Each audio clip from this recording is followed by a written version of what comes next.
বিসমিল্লাহ। আজকের Arafat Rahman cocoa medal Memorial ট্রাস্টের এই পুরস্কার বিতরণী অনুষ্ঠানের সম্মানিত সভাপতি শেখ নাসের, আমাদের এই অনুষ্ঠান এই কমিটির সকল সদস্যবৃন্দ, আমার সামনে উপস্থিত সকল আজকের এই অনুষ্ঠানের অতিথিবৃন্দ, স্পেশালি খেলোয়াড়বৃন্দ, আসসালামু আলাইকুম। প্রথমেই আমি ধন্যবাদ জানাচ্ছি, একান্তভাবে ধন্যবাদ জানাচ্ছি সেই মানুষগুলোকে, শেখ নাসির সহ, শরফু সহ আরো যারা গত 15 বছর ধরে সামনে থেকে এবং পেছন থেকে বিভিন্নভাবে সহযোগিতা করেছেন আজকের এই অনুষ্ঠানটি হবার জন্য। গত 10 বছর ধরে যারা বিভিন্নভাবে সহযোগিতা করেছেন এই মানুষগুলোকে আজকের এই অনুষ্ঠানটি অনুষ্ঠিত হবার জন্য, তাদের প্রত্যেককে আমি একান্তভাবে ধন্যবাদ জানাচ্ছি। আমার পরিবারের পক্ষে কিভাবে কি হয়েছে এর মধ্যে আপনারা শুনেছেন, বিভিন্ন জনের বক্তব্য এখানে রেখেছেন, তাদের বক্তব্য থেকে আপনারা শুনেছেন কিভাবে এই সংগঠনটি ছোট ছোট গুটি গুটি পায়ে আজ এখানে এসে দাঁড়িয়েছে। বিভিন্ন মানুষ বিভিন্নভাবে তাদের কাজকে এখানে আসার জন্য সহযোগিতা করেছে। এই ঘটনাগুলো আপনারা বা যারা বক্তব্য রেখেছেন তাদের কাছ থেকে কম বেশি আপনারা শুনেছেন। কোকো সম্পর্কে বড় ভাই হিসাবে আমি একটাই কথা বলবো যে একজন বড় ভাই তার ছোট ভাই সম্পর্কে গর্ব করার মতন কম বেশি যা থাকে সবগুলোই আমার ছোট ভাই কোকোর ভিতরে ছিল।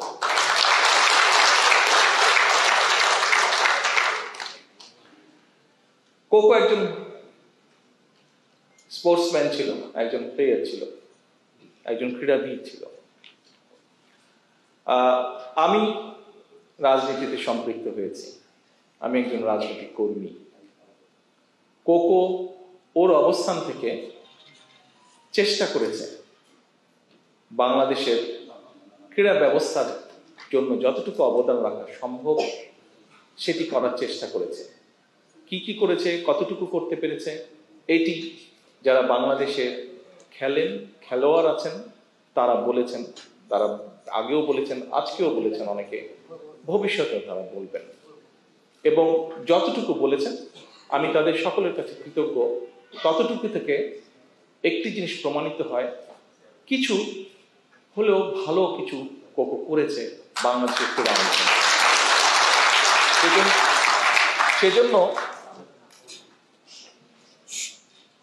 সেজন্য বড় ভাই হিসাবে আমি অত্যন্ত গর্ববোধ করি। এখন আমি একদম, যেহেতু আমি একটু আগেই বলেছি আমি একজন রাজনৈতিক কর্মী, স্বাভাবিক রাজনৈতিক কর্মী হিসাবে আমি পুরো বিষয়টাকে ভিন্নভাবে একটু দেখি। একজন রাজনৈতিক কর্মী বা রাজনীতিবিদের সামনে অনেকগুলো বিষয় থাকে, যেমন ক্রীড়া থাকে, তেমন দেশের শিক্ষা ব্যবস্থার বিষয়ে কোনো চিন্তা থাকে, তেমন দেশে মানুষের কর্মসংস্থানের ব্যাপারে চিন্তা থাকে, ঠিক তেমনই ভাবে দেশের মানুষের স্বাস্থ্যের ব্যাপারে চিন্তা থাকে, বিভিন্ন রকম বিষয় থাকে যে বিষয়গুলো নিয়ে একজন পলিটিশিয়ান অথবা একজন রাজনৈতিক কর্মী বিভিন্ন মানুষের সাথে আলোচনা করে, চিন্তা ভাবনা করে। আজকের এই অনুষ্ঠানটি যেহেতু খেলাধুলাকে নিয়ে, এই অনুষ্ঠানটি যেহেতু কোকোকে নিয়ে, এই অনুষ্ঠানটি যেহেতু ক্রীড়া অঙ্গনকে নিয়ে, এখানে যেহেতু ক্রীড়াবিদ অনেকে উপস্থিত আছেন, খেলোয়াড় উপস্থিত আছেন, যদিও এর বাইরে কিছু রাজনৈতিক কর্মী এখানে উপস্থিত আছে, আমার মনে হয় মোটামুটি সমান সমান বোধ হবে ঘরের মধ্যে যারা আছেন। তো আমি আপনাদের সামনে আজকে আমার কিছু চিন্তা শেয়ার করব, যে চিন্তাগুলো কম বেশি এর ভিতরে আমি শেয়ার করেছি। পলিটিক্যাল বক্তব্য না, ভয় পাবার কিছু নেই। আমি আপনাদের সাথে কিছু শেয়ার করব যে আমি আগেই বলেছি যে আমার ছোট ভাই ছিল প্লেয়ার, একজন ক্রীড়াবিদ একজন। আমি তা না, অনেক কিছুর সাথে আমি বাংলাদেশের আগামীতে যদি ইনশাআল্লাহ আল্লাহ রহমতে বাংলাদেশের মানুষের সমর্থন নিয়ে আমাদের দল বিএনপি সরকার গঠনে সক্ষম হলে অনেকগুলো বিষয়ের পাশাপাশি কিভাবে বাংলাদেশের ক্রীড়াটাকে কম বেশি সাজাতে চাই, অথবা কিভাবে বাংলাদেশের আগামী ভবিষ্যৎ প্রজন্ম যারা তাদের ভিতর থেকে খেলোয়াড় বের করে নিয়ে আসতে চাই, বিভিন্ন বিভিন্ন ডিফারেন্ট স্পোর্টসের খেলোয়াড়কে বের করে নিয়ে আসতে চাই, এটা সম্পর্কে খুব সংক্ষেপে আপনাদের সামনে তুলে ধরতে চাই। এখন গতকালকে বিকেলে আমিনুল আছে এখানে, ওর বক্তব্য একটু আগে আপনারা শুনেছেন। আমিনুল সহ আরো কয়েকজন ঢাকা থেকে এই অনুষ্ঠানে যোগ দেওয়ার জন্য এসে পৌঁছল। প্রায় দেড় দুই বছর আগে আমিনুল আরেকবার এসেছিল লন্ডনে। তখন এক ফাঁকে আমি ওর সাথে আলাপ করছিলাম, ঠিক একই আলাপগুলো প্রায় দেড় দুই বছর পরে গতকাল আবার আলাপ করছিলাম। সেই আলাপের বিষয়টা কি ছিল? সেই আলাপের বিষয়টা ছিল, আপনাদের নিশ্চয়ই মনে আছে যে বেশ কয়েক বছর আগে, এখন এই মুহূর্তে বোধহয় নেই সেটা, কয়েক বছর আগে বাংলাদেশে একটি অনুষ্ঠান হতো, খুব সম্ভবত একটি টিভি চ্যানেল এটি অনুষ্ঠানটি চালু করেছিল, তোমাকেই খুঁজছে বাংলাদেশ, একটা অনুষ্ঠান হতো টিভিতে। সেই অনুষ্ঠানে বিভিন্ন কালচারাল বিষয় আমাদের ভবিষ্যতে যারা নতুন প্রজন্ম, যারা ভবিষ্যৎ, তাদের ভিতর থেকে বের করে নিয়ে আসা হতো। কেউ হয়তো ভালো মিউজিশিয়ান, কেউ হয়তো ভালো গান গাইতে পারে, কেউ হয়তো ভালো কবিতা আবৃত্তি করতে পারে, এরকম কালচারাল লাইনে যারা ভালো আছে এরকম ট্যালেন্ট খুঁজে নিয়ে আসা হতো। তা আমি আমিনুলের সাথে কয়েক বছর আগেও আলাপ করেছিলাম, গতকালকে আলাপ করছেন যে আমরা স্কুল থেকে, বিশেষ করে যদি আমাদের ভবিষ্যৎকে, আমি স্কুল কলেজ বলেছিলাম, আমিনুল আমাকে বলে যে ভাই আমরা স্কুলের মধ্যে থাকতে হবে, কারণ কলেজ হলে তারপরে করা যাবে, কিন্তু তারপরে কলেজ হলে একটা বয়সের একটা পর্যায়ে চলে যায়। কিন্তু আমরা যদি স্কুল থেকে ট্যালেন্ট হান্ট করি, যারা স্পোর্টসম্যান, কেউ হয়তো ফুটবলে ভালো, কেউ হয়তো টেনিসে ভালো, কেউ হয়তো ক্রিকেটে ভালো, কেউ হয়তো ভলিবলে ভালো, কেউ হয়তো বাস্কেটবলে ভালো, এভাবে আমরা স্কুলগুলো থেকে বের করে নিয়ে আসবো প্লেয়ারদেরকে। কিভাবে কি বের করে নিয়ে আসবো, কিভাবে এদেরকে বের করবো, এটা আরো লম্বা বিষয়, অনেক প্ল্যানিং এর বিষয় আছে, কিন্তু সেটা আমরা করবো। আমাকেও বললো যে ভাইয়া এই মুহূর্তে বাংলাদেশে 5টা, বলেছিলাম বিকেএসপি 5টা বিভাগে আমাদের আছে, আমরা যদি চারটা বিভাগে আছে আমাদের, আমরা সবগুলো বিভাগে একটা করে বিকেএসপি করতে চাই। তা আমি আমিনুলকে বললাম যে আমিনুল, সবগুলো বিভাগে যদি বিকেএসপি করতে হয় আমাদের অনেক রিসোর্স লাগবে, এই মুহূর্তে হয়তো এত রিসোর্স না, তোমার যে 4টা আছে আমরা যদি সুযোগ পাই এই 4টাকে আমাদের ফাংশনাল করতে হবে, এই 4টাকে আমাদের ফাংশন করতে হবে। আমরা যদি এই 4টার মাধ্যমে যদি আমরা ট্যালেন্ট হান্ট করে নিয়ে আসতে পারি, ভালো খেলোয়াড় তৈরি করে নিয়ে আসতে পারি, তখন আমরা দেশের মানুষকে বলতে পারবো। আমরা যদি প্রেজেন্ট করতে পারি ভালো ভালো বিভিন্ন ডিফারেন্ট স্পোর্টসের ভালো ভালো ইয়েতে, আমরা যদি খেলোয়াড় বের করে আনতে পারি, তখন আমরা জাতির সামনে উপস্থাপন করতে পারবো আরো কেন বিকেএসপি আমাদের দরকার, সেটি আমরা উপস্থাপন করতে পারবো। কিন্তু এখন এর মধ্যেই আমাদেরকে করতে হবে কাজ। এটি যেরকম একটা, আপনারা নিশ্চয়ই এর মধ্যে বিভিন্ন বক্তব্য শুনেছেন, আমরা বাংলাদেশের শিক্ষাটাকে, বিশেষ করে প্রাইমারি এবং সেকেন্ডারি স্কুলে যে শিক্ষাটা, এটাকে আমরা একটু ভিন্নভাবে সাজিয়ে তুলতে চাই। সেটি কি? সেটি হচ্ছে যে ছেলেমেয়েরা শুধু পড়ালেখা করবে, রাত দিন পড়ালেখা করবে, এটা কেমন কথা? খেলতেও তো হবে। কারণ খুব সিম্পল ব্যাপার, একটি মেডিকেল, আমি ডাক্তার না, আমার স্ত্রী ডাক্তার, তবে একটা সিম্পল ব্যাপার আছে, আপনি যখন ফিজিক্যালি নড়াচড়া করবেন খুব স্বাভাবিকভাবেই আপনার বডিতে রক্ত চলাচল বাড়বে, এবং রক্ত চলাচল যত বাড়বে স্বাভাবিকভাবে আপনার ব্রেনে অক্সিজেন তত বেশি যাবে, ফ্রেশ হবে, আপনার চিন্তা শক্তি তত বাড়বে। অক্সিজেন যত বেশি মাথায় যাবে তত চিন্তা শক্তি বাড়বে। সেই জন্য খুব স্বাভাবিকভাবেই যেই ছেলেটা খেলাধুলা করবে তাকে যদি পড়ালেখার ভালো সুযোগ করে দেওয়া যায়, তার কিন্তু পড়ালেখাটাও ভালো হবে। কাজেই পড়ালেখায় ভালো করতে হলে অবশ্যই খেলাধুলা করতে হবে, অবশ্যই খেলাধুলা। আমরা এখানে আজকে যারা আছি, আমরা এখানে যারা আজকে এই ঘরে উপস্থিত আছি, কম বেশি হয়তো অনেকদিন ধরে আমার মতন আপনারা অনেকে লন্ডনে আছেন, বিভিন্নভাবে আপনারা আছেন। আমি কেন আছি কম বেশি আপনারা জানেন। যখন লন্ডন শহরের বিভিন্ন জায়গায় যাই তখন একটা জিনিস দেখলে মাঝে মাঝে একটু কষ্টও লাগে।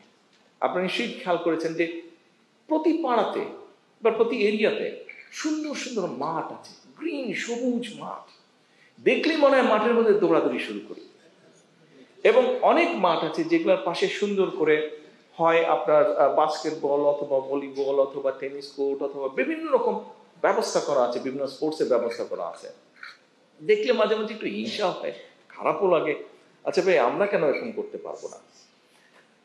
আমার খুব ইচ্ছা আছে যে ইনশাল্লাহ আল্লাহর মধ্যে সুযোগ পেলে ঢাকা শহরে আমাদের 100টা ওয়ার্ড, আমরা কি একটা জিনিস করতে পারি না? আমরা যদি একটা পরিকল্পনা গ্রহণ করি, অন্তত প্রতি 2টো ওয়ার্ডের মাঝখানে 2 বিঘা না 3 থেকে 4 বিঘা একটা জায়গা যদি আমরা বের করে নিই, একটা সবুজ জায়গা, সেখানে বাচ্চারা খেলবে, মুরব্বীরা বয়স্করা যারা আছেন যাদের প্রয়োজন তারা সেখানে হাঁটবেন, অর্থাৎ মানুষ সেখানে চারিদিকে, এখানকার মাঠগুলো আপনারা দেখেছেন যে বিভিন্ন, এই যেটা বললাম বিভিন্ন এলাকা আছে যে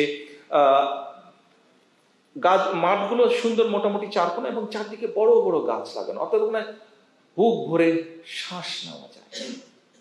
ঠিক এরকম একটা চিন্তা আছে যে এখন যে আমরা ছেলেদেরকে বলছি, ছেলেমেয়েদেরকে বলছি যে খেলাধুলা করতে হবে, বাচ্চারা খেলবেই বা কোথায়? মাঠই তো নাই, মাঠই তো নাই। কাজে আমাদেরকে মাঠ তৈরি করতে হবে, জায়গা দিতে হবে, খোলা জায়গা দিতে হবে যেখানে বাচ্চারা যাবে। আমরা অনেক সময় শুনি আত্মীয় স্বজন, বিভিন্ন পরিবার পরিজন বলে এ বাচ্চারা সারাদিন শুধু ফোন নিয়ে খেলছে। আরে ভাই, বাচ্চাদেরকে তো মাঠ করে দিতে হবে, তাহলেই ওরা খেলবে। মাঠের ব্যবস্থা নাই বলেই তো ওরা আজকে সারাক্ষণ ঘরে বসে আছে, সারাক্ষণ ইন্টারনেটের মধ্যে আছে। তো এরকম একটি চিন্তা ভাবনা আছে। যে কথাটি বলছিলাম যে স্কুলের সিলেবাসটাকে ঢেলে সাজাতে চাই। কেমন? আমাদের স্কুলে কম বেশি বিভিন্ন রকম সাবজেক্ট আছে, বাংলা আছে, ইংরেজি আছে, অঙ্ক আছে, বিজ্ঞান আছে, যেটাই হোক সাবজেক্ট আছে। প্রত্যেকটা সাবজেক্টে হয়তো কম বেশি মার্কিং থাকে। কত মার্কিং থাকে? 100 মার্কিং থাকে। এখন আমরা 100 মার্কিং থেকে কিছু কিছু মার্কিং বের করে আনতে চাই। অবশ্যই স্পেশালিস্ট আছে, ওনাদের সাথে আমরা আলাপ করবো, বাট আমাদের প্রাইমারি যে চিন্তাটা, এখন এই মার্কিংটা বের করে নিয়ে এসে আমরা বিভিন্ন জিনিস ওখানে ইন্ট্রোডিউস করতে চাই। যেমন সে ধরেন আপনি বাংলা ফার্স্ট পেপারে 100 মার্ক আছে, 100 মার্ক থেকে যদি ওটাকে 80-তে নিয়ে আসেন, 20 মার্ক বের করে নিয়ে আসলেন। আচ্ছা, এই 20 মার্কটা কোথায় দিবেন আপনি? ধরেন আমরা যেটা অলরেডি এর মধ্যে বলেছি যে বাচ্চাদেরকে আমরা সেকেন্ড ল্যাঙ্গুয়েজ, থার্ড ল্যাঙ্গুয়েজ শিখাবো, আমরা ল্যাঙ্গুয়েজ দিব। ঠিক এইভাবে কম্পালসারি করে দিব। হয়তো ধরেন 5টা আইটেম স্পোর্টসের আমরা করে দিলাম, বা 6টা আইটেম করে দিলাম। যেই বাচ্চার যেটা পছন্দ সে সেই স্পোর্টস টানবে, কিন্তু স্পোর্টস ওকে করতেই হবে। It can be football, it can be basketball, it can be volleyball, it can be cricket, what ever it is, তাকে একটা স্পোর্টস করতেই হবে। ছেলেদের এবং মেয়েদের সবাইকে স্পোর্টস করতে হবে। কারণ ঘরে বসে রাখতে চাই না বাচ্চাদেরকে, তাদেরকে মাঠে খেলতে হবে। এবং ওখান থেকে ওই যে বলছিলাম আমিনুলের সাথে কথা, আমল বলছে ভাইয়া বাচ্চাদের ভিতর থেকে, স্কুল লেভেল থেকে আমাদেরকে ট্যালেন্ট ফান্ড করে নিয়ে আসতে হবে। এটার লং টার্ম যেটা টার্গেট, আমাদের লং টার্ম যেটা আমরা চিন্তা করছি, ধরেন আমরা তত্ত্বাবধায়ক সরকারের কাছে ডিমান্ড করেছি ডিসেম্বরের মধ্যে নির্বাচন দিতে হবে। দেশের মানুষ নির্বাচন চাই। যে নির্বাচনের জন্য গত 15 বছর আমরা আন্দোলন সংগ্রাম করি, যে নির্বাচনের জন্য আমরা যারা বিএনপি করি, এখানে আমাদের বহু নেতাকর্মী সহকর্মীকে আমরা হারিয়েছি, গুম খুনের শিকার হয়েছে। এই যে আমাদের এখানে খোকন বসে, ওই গুম ছিল 6 মাস গুম ছিল, ওর মধ্যে এরকম বহু সহকর্মী আছে আমাদের। ওকে আল্লাহর মধ্যে পেয়েছি, অনেককে আমরা পাইনি। কিন্তু কেন এই যে এই গুম খুন হত্যার শিকার হাজারো মানুষ গুম হয়েছে, বিএনপির হয়েছে, বিএনপির বাইরে অন্যান্য রাজনৈতিক দল হয়েছে, সাধারণ মানুষ হয়েছে, সাংবাদিকরা হয়েছে।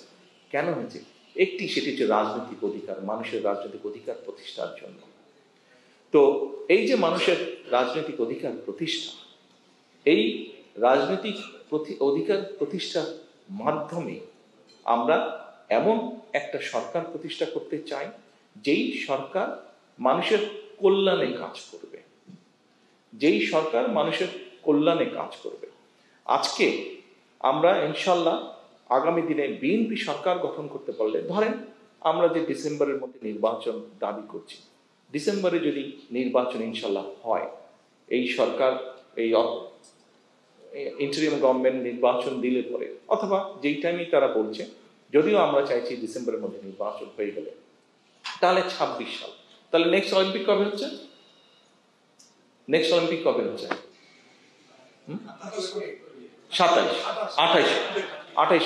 28-এ হয়তো আমরা পারবো, কিন্তু তারপরে আমাদের হাতে 4 বছর সময় থাকবে, 28 থেকে থেকে। তাহলে এইদিকে 2 বছর, ওইদিকে 4 বছর, 6 বছর। আমরা তো কয়েকটা স্পোর্টস বাছাই করে নিব। এই কয়েকটা স্পোর্টসে নেক্সট 6 বছর আমরা এমফেসাইজ দেবো, সব রকম ভাবে আমরা করবো, যাতে কিছুটা কিছু ওখান থেকে আমরা পেয়ে। আরো এরকম ইন্টারন্যাশনাল যেগুলা গেম আছে সেগুলাকে আমরা টার্গেট করব।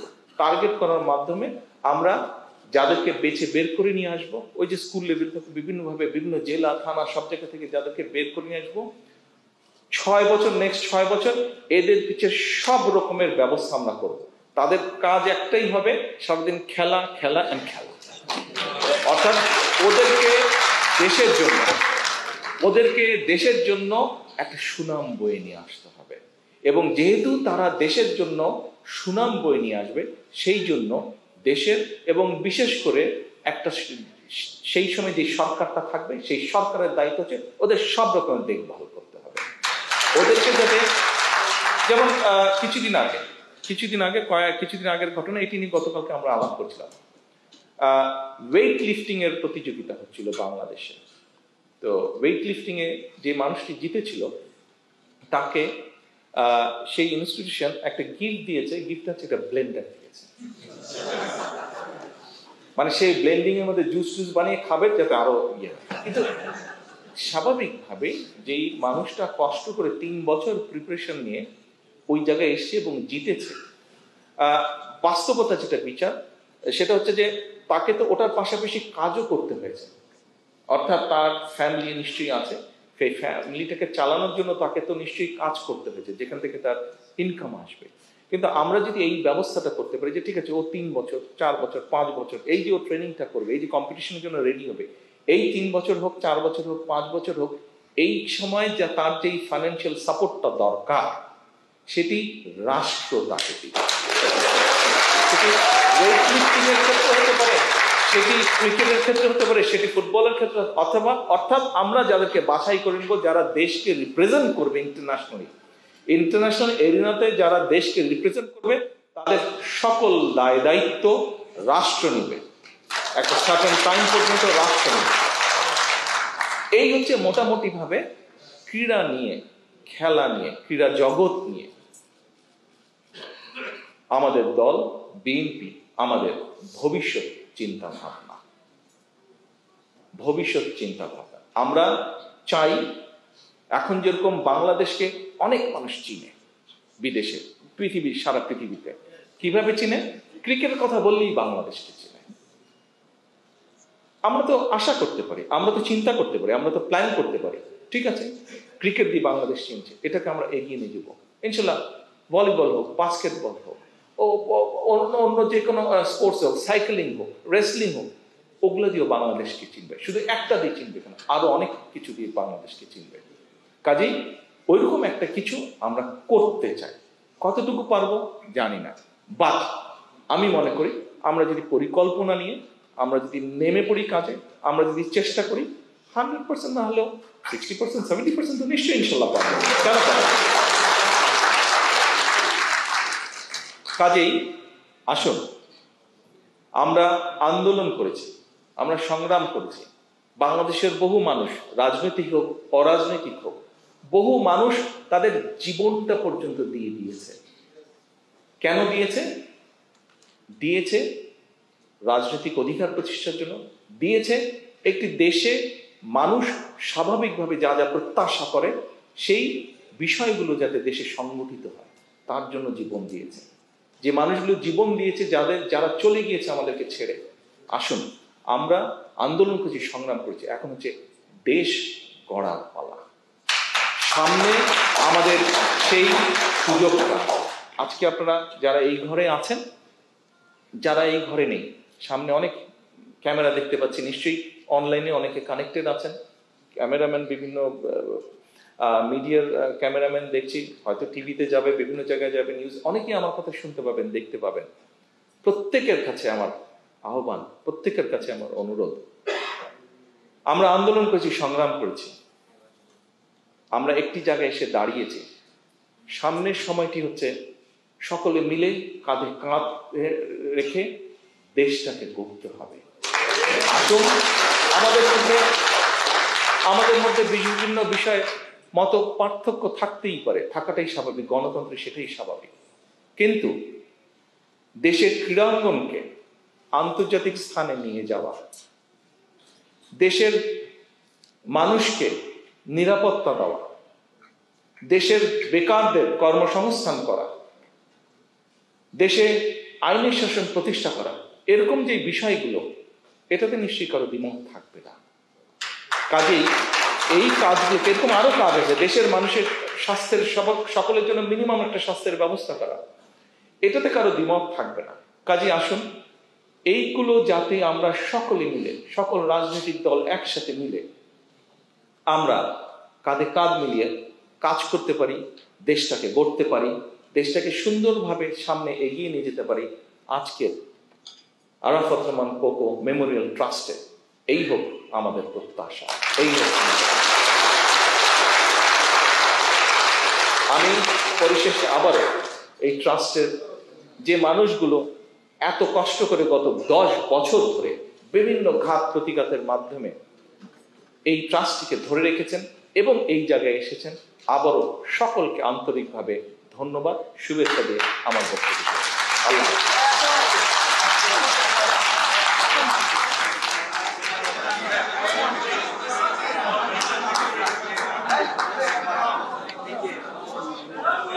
আপনাদের সবাইকে সবার আসলে আমাদের প্রোগ্রাম শেষ হয় নাই, প্রধান অতিথির বক্তব্য শেষ মানে প্রোগ্রাম শেষ না, আমাদের প্রোগ্রাম এখনো আরো বাকি আছে। আপনারা বসে পড়েন প্লিজ, প্লিজ বসে পড়েন।